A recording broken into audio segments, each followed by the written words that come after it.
ज़हरल फ़सादु fill बर्रि वल बहरि बिमा कसबत अयदिन नास। ज़मीन के अंदर, आसमान के अंदर, खुशकी के अंदर, तरी के अंदर, कायनात के चप्पे चप्पे में जहाँ पर भी तुमको फसाद नजर आए, बिगाड़ नजर आए, तबाही नजर आए, बर्बादी नजर आए, फ़बिमा कसबत अयदिन नास, तो ऐ इंसानों उस पर तुम गौर करो, विचार विमर्श करो, उस पर गौर करोगे तो तुम ये पाओगे वो तुम्हारे करतूतों का नतीजा है, वो तुम्हारे बुरे कामों का नतीजा है।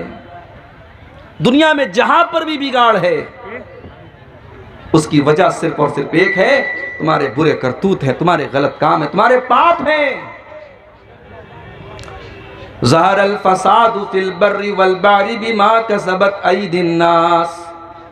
ऐ इंसानो तुम्हारे करतूतों की वजह से इस दुनिया में फसाद है, बिगाड़ है। और अल्लाह ताला ये मुसीबतें क्यों नाज़िल फरमाता है? लियुज़ीक़हुम बादल्लज़ी अमिलू, ताकि अल्लाह ताला तुम्हारे कुछ आमाल की तुमको सजा दे दे। सारे आमाल की सजा नहीं दे रहा है अल्लाह, कुछ आमाल की सजा दे रहा है। सारे आमाल की अगर वो सजा दे देगा, रूए जमीन पर कोई सांस लेने वाला बाकी न बचेगा। दुनिया में इतना पाप हो रहा है, इतना गुनाह हो रहा है, इतना शिर्क हो रहा है, इतनी अल्लाह की नाफरमानी हो रही है कि अगर अल्लाह सारे गुनाहों की सजा दुनिया में दे दे तो रूए जमीन पर कोई सांस नहीं ले सकता, कोई जिंदा ही नहीं बच सकता। वो तो कुछ हमारे कुछ गुनाहों की सजा दे रहा है। क्यों दे रहा है? लियुज़ीक़हुम बादल्लज़ी अमिलू, हम तुम्हारे कुछ करतूतों की सजा इसलिए दे रहे हैं लअल्लहुम यरजिऊन, ऐ मेरे बंदो, ताकि तुम अल्लाह की बारगाह में रुजू कर लो, तुम अल्लाह से तौबा कर लो, तुम अल्लाह से माफ़ी मांग लो, तुम अल्लाह की बारगाह में गिड़गिड़ा लो, तुम अल्लाह की बारगाह में आकर के माफ़ी मांग लो।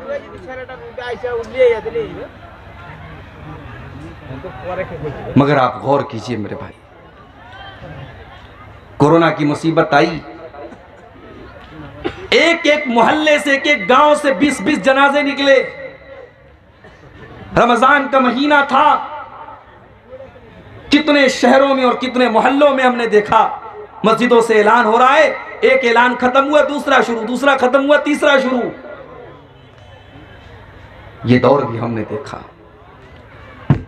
वो औरतें जो कभी चेहरा नहीं ढांकती थी, उन्हें भी अपने चेहरे को छिपाना पड़ा, उन्हें भी मास्क लगाना पड़ा। हवाई जहाज पर वो एयर होस्टेस जिसको अपने शरीर को नंगा रखने के लिए पैसा दिया जाता है, तनख्वाह दी जाती है, उस एयर होस्टेस को भी इस बीमारी ने सर से पैर तक नकाब में, उसको आप नकाब कहिए, उसको आप मास्क कहिए, उसको आप जो है सुरक्षा कवच कह लीजिए, कुछ भी कह लीजिए, उसको अपने शरीर को ढांकना पड़ा। हमने ये दौर भी देखा मेरे भाई। मुसलमान मस्जिद में नहीं जाता था, नमाज नहीं पढ़ता था। बहुत होता था लोग जुमा की नमाज में मस्जिद में आ जाते थे, लोग ईद बकरीद की नमाज में ईदगाह में आ जाते थे।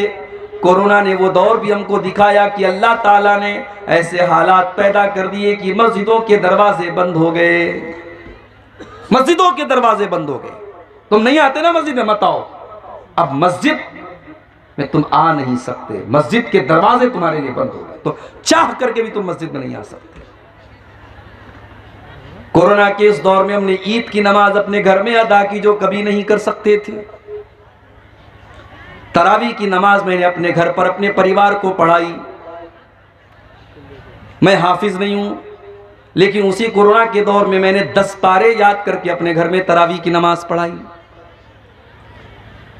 मेरी माँ का आखिरी रमज़ान था, अल्लाह ने ये तौफीक भी मुझको बख्शी कि आखिरी रमज़ान की तरावी की नमाज़ें मेरी माँ ने मेरे पीछे पढ़ी, जो ज़िंदगी में कभी पॉसिबल नहीं था।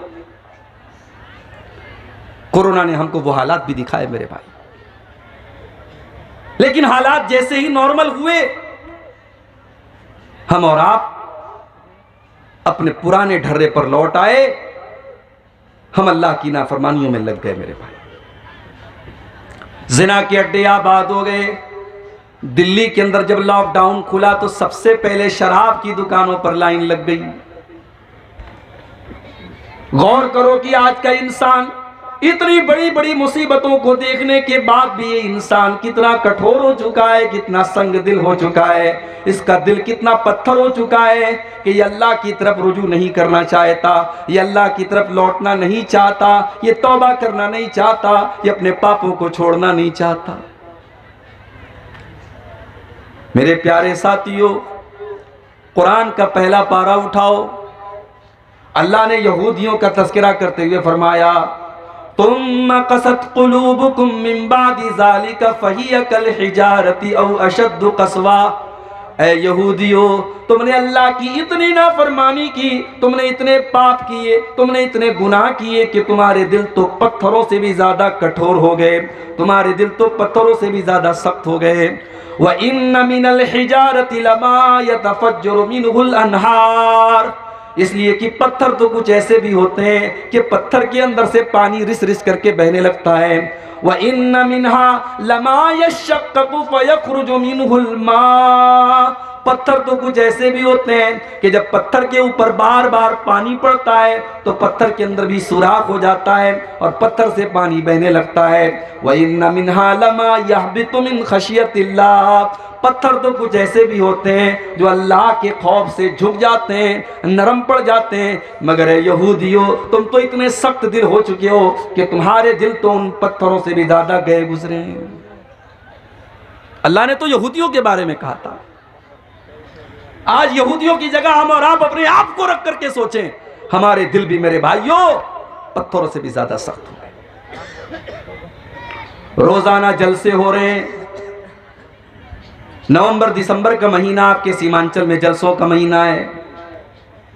आज इस गांव में तकरीरें, कल उस गांव में तकरीरें, परसों फला गांव में तकरीरें, 20-20 तकरीरें हम सुन रहे हैं।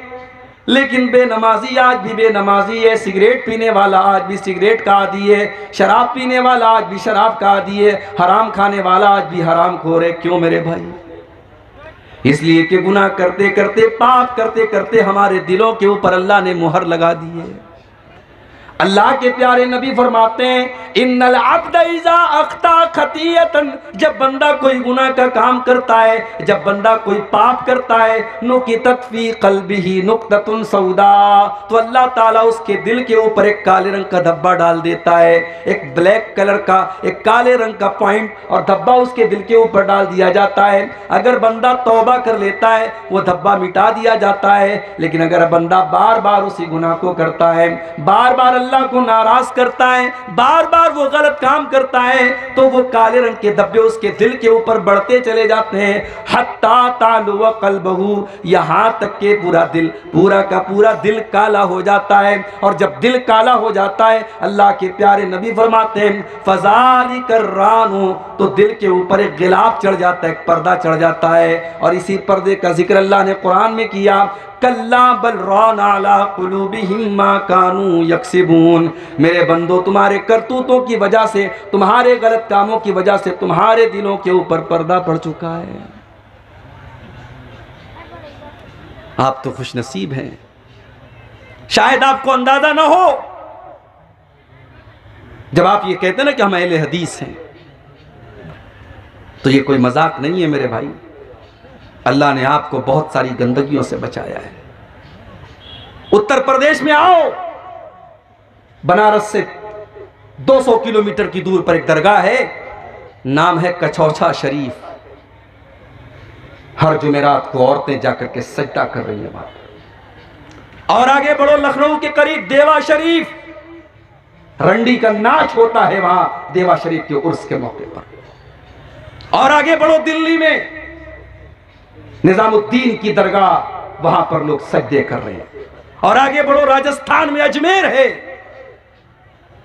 मस्जिद बगल में है, अल्लाह के दर पे सजदा करने वाले नहीं हैं, मगर ख्वाजा मोइनुद्दीन चिश्ती अजमेरी की कब्र पर लाखों लोग सजदा कर रहे हैं। आज का मुसलमान शिर्क कर रहा है।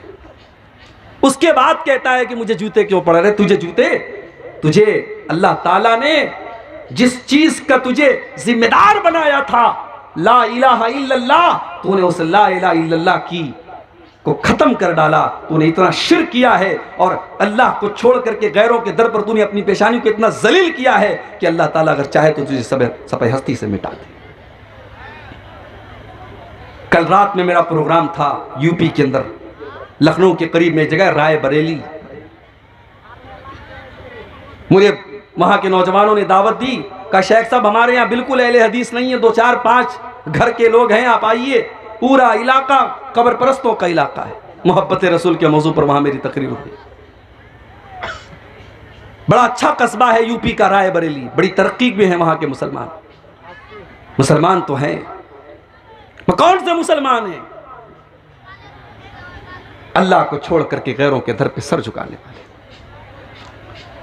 दीपावली का त्योहार आया, हमारे कितने मुसलमान गैर मुस्लिमों को मुबारकबाद भी दे रहे थे और बड़े बड़े बैनर लगा रहे थे। इसी बिहार में सीवान में एक जगह मैंने देखा बैनर लगा था, कोई मुसलमान दुकानदार अपने गैर मुस्लिम भाइयों को दिवाली की मुबारकबाद दे रहा था और बैनर पे लिखा था मां लक्ष्मी आप पर कृपा करे।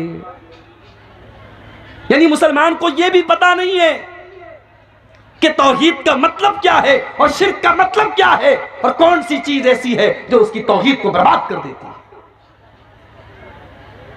कुछ बेशरम मुसलमान हैं, कहते हैं अरे हम तो बिस्मिल्लाह पढ़ के सब खा लेते हैं।